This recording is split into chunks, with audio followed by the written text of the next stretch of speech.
You see what I got there, friends? Well, by the way, Ash here with Gents. Thanks for joining me. Hugo Boss the Scent Magnetic. This is definitely not the preferred scent of the Insane Clown Posse, because if there's one thing that I've ever learned from Insane Clown Posse, it's magnets. How do these work? Well, today we take a look at the aromatic side of magnetism with Hugo Boss the Scent Magnetic. This one I ordered from Europe, from a website in France. I'll have it linked in the description. Feel free to check it out. Be prepared to wait if you're in the US. Shipping takes a little while longer when it's coming over the ocean. But in today's video, what we're gonna do is crack this open, take a look at the presentation, give it a smell, see how it is. So let's jump into it.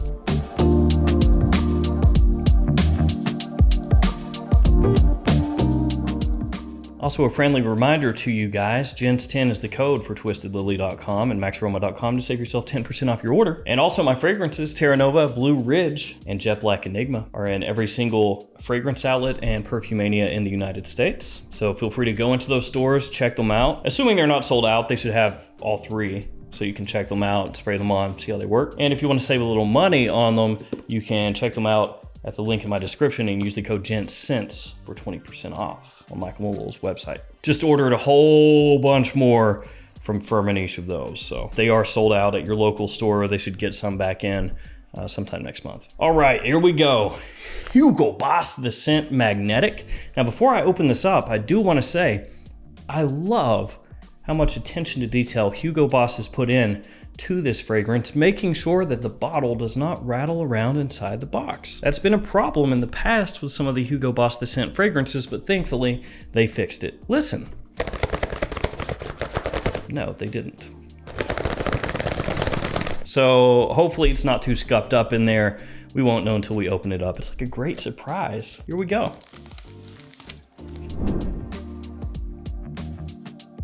Let's take a look at the presentation here.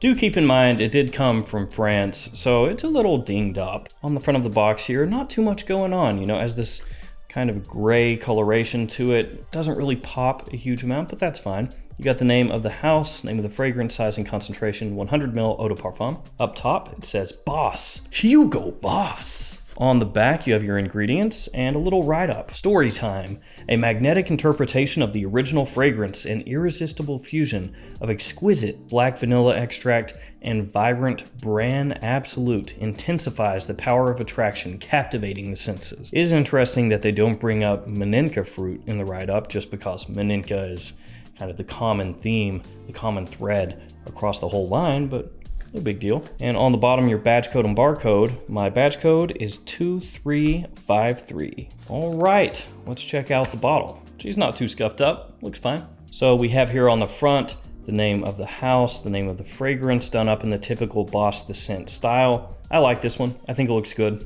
Color scheme is cool. On the bottom, you've got your sticker with your badge code.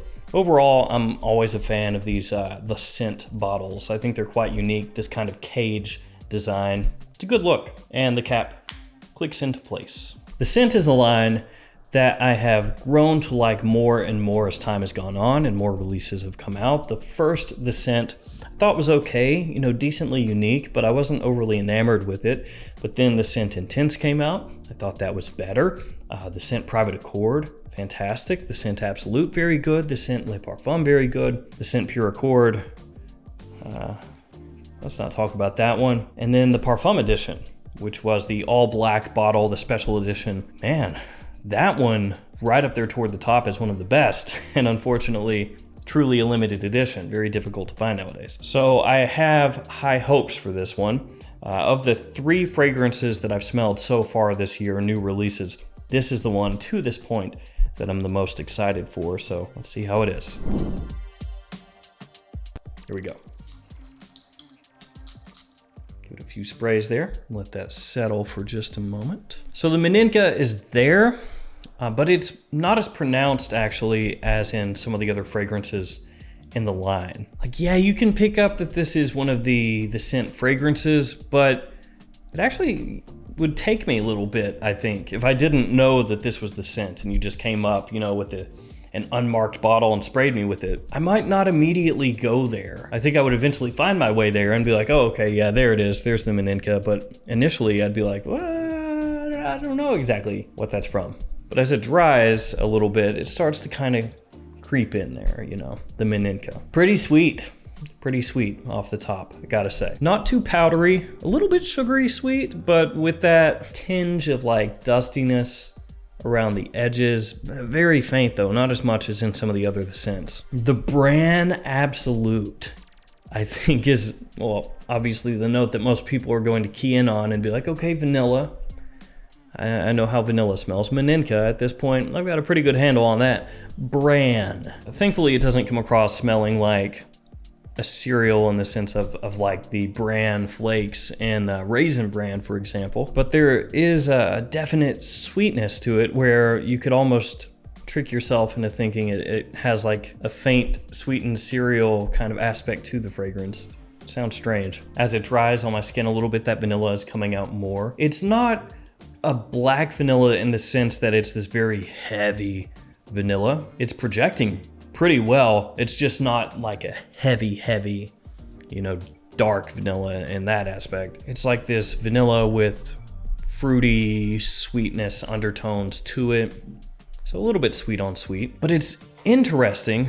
The Meninka is supporting the fragrance more instead of trying to be the star of the show, which in some of the other fragrances, it was like right there at the forefront very heavily, and that dustiness came through much more. And here now it's like the sweetness is amped up. That kind of edge of the Meninka is lowered down, and it's allowing it to open up more to an extent. Like I'm getting more facets from the Meninka note here than in some of the other releases in the line. This nice exotic fruitiness with like a floral undertone to it. I'm really digging this, but I know that there's gonna be some people out there that this does not work for. It is a little bit sweet on sweet. So for some people, that's gonna be a turn off because the vanilla obviously is sweet and it's not offset with enough darkness that it kind of removes that sweetness a little bit or changes the way it comes across. So it is a sweet vanilla.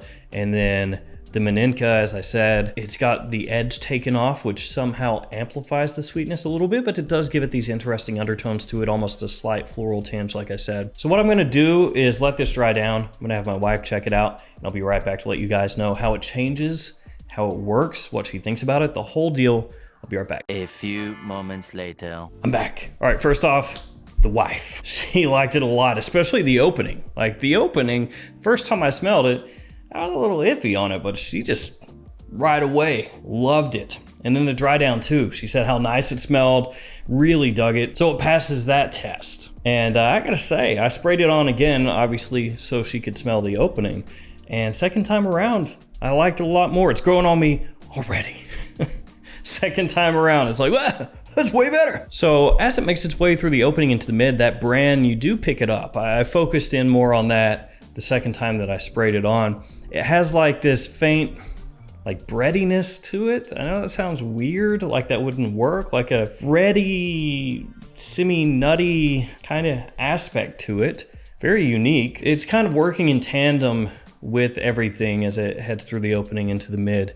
And so the first time you smell it, you might not key in on it as much because you might be just more taking it in, essentially. But it's definitely there, and it gives it a unique twist. As you enter the dry down, it does get a little more powdery, so that does creep out a little bit the longer that it's on your skin, but not overly so, not to me anyway. You know, it's not overwhelming, it's not overdone, it doesn't detract from the fragrance. I think it actually works perfectly the way that it comes across. The sweetness stays, that vanilla stays. That sweetness from the Meninka kind of carries over as the fragrance dries down as well. So you do have to like fragrances that have a bit of sweetness to them. If you don't, you probably won't like this one so much. But I personally think this stuff is really, really well done. And once again, we are 3 for 3 so far on the year. First 3 fragrances, all 3 actually really good. And as far as performance goes, really pretty hard to say because, again, I did just spray it on for the first time today, but it seems to be pretty good. Easy to pick up, projects well, it's lasting well off my skin. It does come across like a potential compliment puller. It's got a nice little touch of class to it for as sweet as it is. Could be a really good evening scent, a good night out scent. I would say spring, fall, and winter. Not really a summertime fragrance. It does lean more as a nighttime scent than daytime scent, just because of again, for the 15th time, that kind of sweetness, that black vanilla, the way it comes across. And call me weird, but you know, I think I might have actually liked even more bran in this. Yeah, now I realize that if you know, put more of it in there, at some point it starts to be like a little weird, maybe not something that would be as immediately appealing to more people. And don't get me wrong, I like that it's in here and I like that it gives it a little twist, but yeah, if I were like creatively directing this, I probably would have asked for a modification and been like, yo, put a little more bran in there. It's the new Ambroxan Bran Absolute. Again, I got my bottle from overseas. It is not, as of when I'm filming this anyway, available at US websites. Assuming that will change soon and it's going to be available at stores soon, that would be my expectation. But if you can't wait, I'll have it linked down below, and whenever it does pop up at US stores, I'll update the links appropriately. And let me know in the comments below what your favorite The Scent is. And also let me know if you've smelled Magnetic yet. Stay safe out there. See you tomorrow with another fragrance video. See you later.